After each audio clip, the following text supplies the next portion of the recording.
Starting this podcast was an unexpected step of obedience of something that God has called me to do. Through this podcast, I will be interviewing ordinary people who have seen and experienced God move in extraordinary ways throughout their lives. I pray that this will build your faith and encourage you to testify of God's goodness in your everyday lives.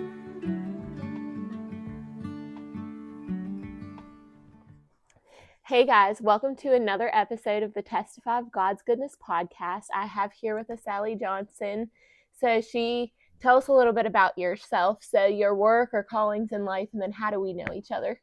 Well, I'm Sally Johnson, and I've been a social worker since 1986, a very, very long time. Started out with adult mental health work in Kentucky. Okay. And ended up in Kaiser doing work with children and families from the 1998 until now. Went to grad school, got my master's degree, and we've been with Children's Home Society. This is getting ready to start my 25th year. Yeah. Wow. So, been around a while. Yes. Yes, that's awesome. And then how do we know each other? Well, Miss Sarah and her husband had started the process with foster care, and then things just didn't work out at the time, but I'm still trying to encourage her to come back to my family. Yep. Yeah, so I guess that was in 2020, maybe 2019 or 2020. I don't know, but I'll just share with the listeners a little bit our calling to. So like I was a public school teacher, and just being in the schools and seeing some of the environments that the kids have to be kept in, because there's just not enough homes, and there's certain not. Yeah, and so it did break my heart, and so we prayed about it, and we were like, okay, let's just go for it. And I did research, and I found you guys, and so we went through the classes and the paperwork and the home studies and everything, and we had been praying the whole entire time. We were like, God, just allow this to be in your timing. And the water in our rental house did not pass. That's what kept it. And so we like bleached our well multiple times, which you guys said usually works, and it was going to be like a $8,000 or $9,000 system to like just get what needed to be, because it was an old farmhouse that we lived in, and we were renting at the time. We were like, we can't put this into a rental, but we were just, and then a couple months later we found out that we were pregnant, which we were not trying. So we were like, okay, God, maybe it wasn't your time then. But I've just continued to pray. Like I still have that calling on my life. I still want to help out in any way that we could. And it's cool just to see like even parents that went through the classes now are like, we invited them to church with us, and now they're members of our church, and they have 3 adopted sons who are just wonderful. One of them got baptized yesterday. I saw that on Facebook. That's wonderful. So that's just like a huge praise, and so it's cool to see the fruit from that, but we still very much have that calling. So we have been praying like, God, whenever it's time to bring the child to us, help us to know when. That's because we want to be obedient in that way. Yep, we're waiting. Yeah. So I just wanted, we'll do this first. So what part of your testimony do you feel led to share today?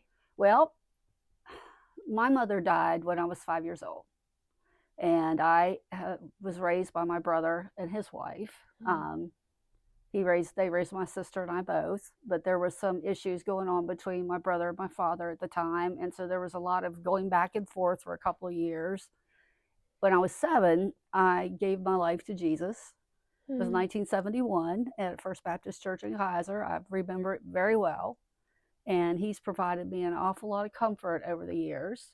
Wow. And I think that my experiences as a child helped me to understand what children go through now. Mm-hmm. And I feel like I can help them because I know what they've experienced to some degree. I mean, I didn't have a lot of the trauma that these kids have had, but I do know what it's like to go back and forth and not feel safe for a couple of years until things were settled. And my brother he's 22 years older than me, so there was a lot of age difference. Yeah. And he's since passed. And I'm still with my sister-in-law. Okay. We're very close, and so we've stayed together all this time. So, wow, thank you for sharing that. Yep.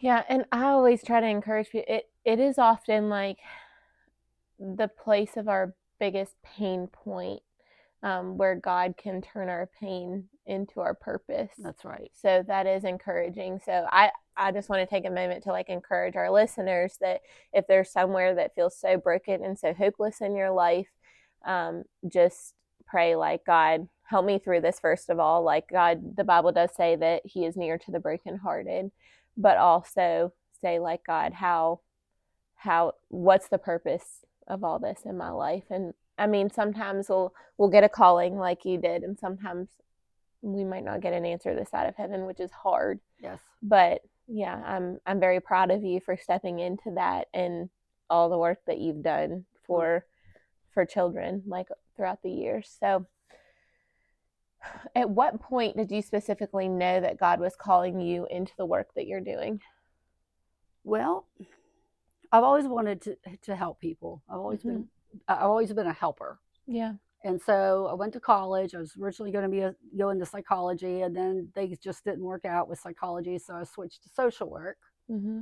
And in '98, during my job at an agency in Kaiser, I was given the opportunity to start doing foster care.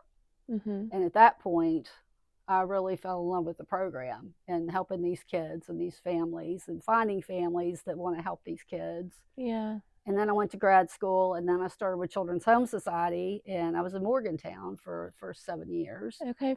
And I got where I wanted to move home because I was driving home every weekend from Fairmont to Kaiser. Yeah. For almost 10 years. It got a little old. And my CEO let me come to Romney, and I said, because I wanted to start foster care here.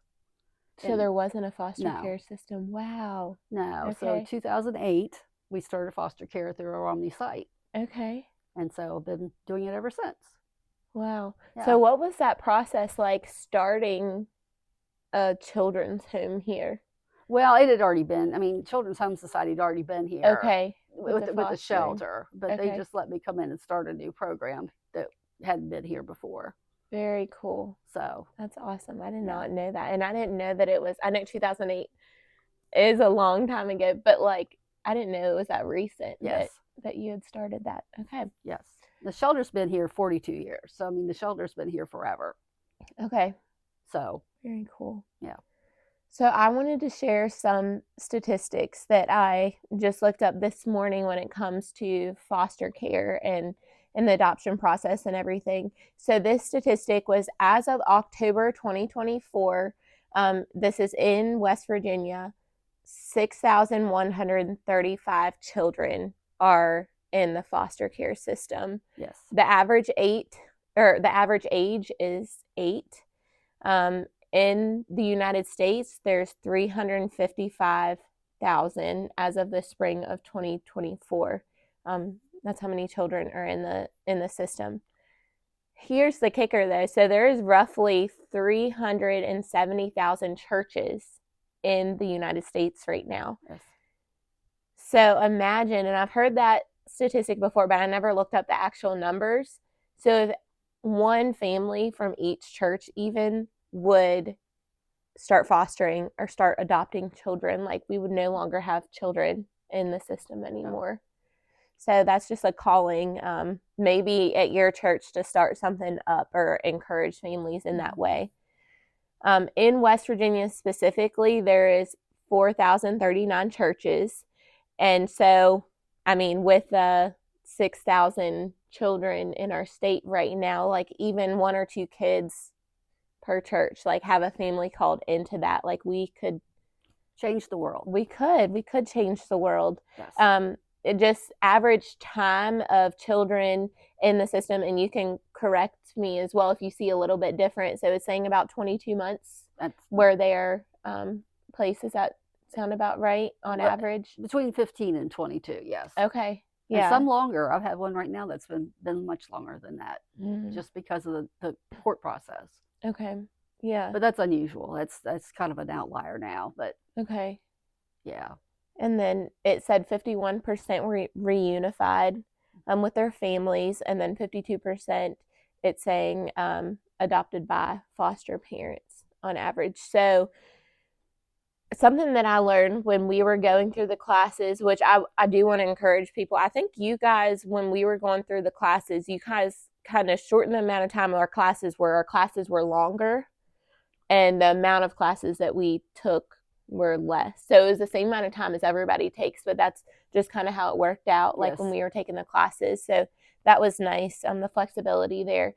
But going into it, like when I've shared with people that we do have that calling on our lives to foster or adopt, people are like, well, just the grieving process and everything like that. And I've just told people, like, yes, obviously it would be a grieving process if they were reunified, like with their families and we lost that child who we love very much. But like, even if we could plant a seed and teach them, like, okay, when you accept Christ as your Lord and Savior, like you're no longer alone, and just planting that seed and knowing, like, okay, yes, it's going to be a grieving process, but God will ultimately give us peace in the long run with that Yes. whole process, and how that is the goal. Reunification is the goal. So Absolutely. not only as Christians could we be praying for that child and loving and serving that child, but you can also be praying for their families. That's right. And prayer is such a powerful thing. So like sometimes, think about, I just being a mom now, I cannot imagine being a single parent, and sometimes these single parents are, life is very, very hard. The world we live in is very hard. Yes, it And is. so, like, even allowing them to get that help that they need, whatever that looks like, in order to be a better parent in the future, like, that's always worth it, right? Because Yes. they do have that love for their child. It just might be a difficult circumstance that That's they're in. right. So, That's right. Maybe generational problems that they yeah. need broken. So, yes, yes, reunification is the goal until it isn't. Mm-hmm. And every child that you help for however long makes a Yeah. difference in that child's life, Yeah. probably forever. So, that's wonderful if you could do that. Yeah. And God's got a child in mind for you. It just may not be the first child you foster, it may be the third or fourth, Yeah. but He's got one in mind. So, Yes. just don't give up on the process. I love that. Yeah. That's great encouragement. So, what are some practical ways that people can serve those, the children and families that are a part of the foster care and adoptive community? So, what are some practical ways that people can do that? Well, churches can have, in addition to prayer, which is so important, Mm-hmm. they can have drives for us. Mm-hmm. We always need diapers, Yeah. formula, clothing, anything like that. That Mm-hmm. helps because a lot of these kids come in with nothing. Yeah. And so it's so nice to be able to have it on hand, to be able to give to the child Yeah. until because the parents don't start getting a per diem for about 2 weeks after the child's placed. And Okay. sometimes there's a voucher for the child to have money right away for clothing. Mm-hmm. Sometimes it takes a little while. So we provide that for them in the Yeah. meantime. And so those kind of things would be helpful. Okay. If you know a foster family, you might want to offer to come over and help them with a meal, Yeah. or become a provider as a babysitter and be able to provide babysitting services for these families because they need a break too. Yeah. And For some of sure. these kids have a lot of problems, a lot of needs, and they need a break once in a while. So those kind of things can help. Mm-hmm. Your church maybe want to sponsor our foster care Christmas party and provide a meal for that. I mean, that's always a lot of fun. You'll probably see the Facebook posts of our Christmas party. Yeah. Um, Provide gifts for kids at Christmas, or find out when their birthdays are and provide birthday presents. Um, we've had kids in the past that did not even know what gifts were, Wow. and my staff have had to go out and actually show them how to unwrap a present Wow. and help them understand this is for them. They didn't even Mm-hmm. know it was for them. They thought it was for somebody else. So it just, we take a lot for granted. Yeah. We really do. Yeah. Wow. Yeah, those are great ways to be able to serve. And that is something in the Bible, like, that we are called to do, is to love and serve and be there for, like, the orphans and the widows Widows. it talks about. Yes. So it's not something that you're like, oh well, maybe somebody else will do it. No, Exactly. it's a calling for each of us to be able to do. And I wanted to just share a verse here. So it's James 1:27, and I just read this morning. So it says, religion that is pure and undefiled before God the Father is this: to visit the orphans and widows in their afflictions and to keep oneself unstained from the world. So I think sometimes people can be focused on like religion being okay, attending. First of all, it should just be focused on a relationship with the Lord, right? Right. Religion is not just like attending church on Sunday and or going for Christmas and Easter, Right. like that. Specifically, it is saying like visiting or caring for orphans and widows in their affliction. That's right.